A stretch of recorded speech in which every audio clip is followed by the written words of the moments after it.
இன்றைக்கி நம்ம பூரி எப்படி செய்கிறதுன்னு பார்க்க போகிறோம்.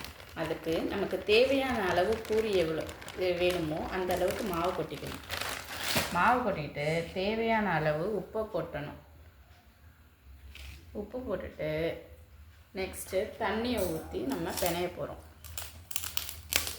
மாவு பிணையும் போது நமக்கு திக்கான மாவாக வரணும்.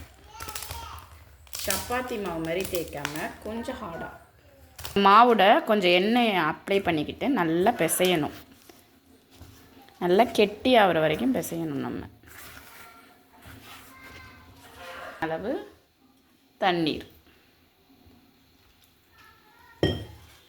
நம்ம பிசைஞ்ச மாவை குட்டி பால் ஆக்கிட்டு பூரி ப்ரெஷரில் வச்சு நல்லா ப்ரெஸ் பண்ணிக்கணும்.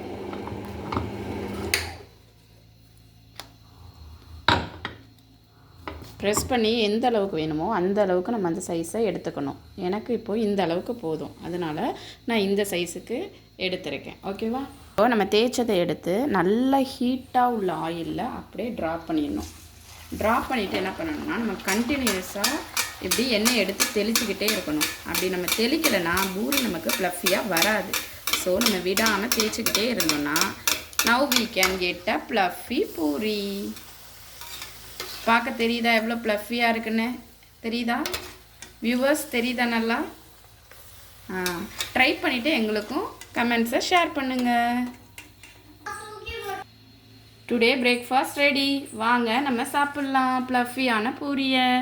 பிரிக்கும் போதே உங்களுக்கு தெரியுதா எவ்வளோ ப்ளஃபியாக இருக்குன்னு? இந்த பாருங்கள், ப்ளஃபியான puri ready. Thank you viewers. Try this and comment and share.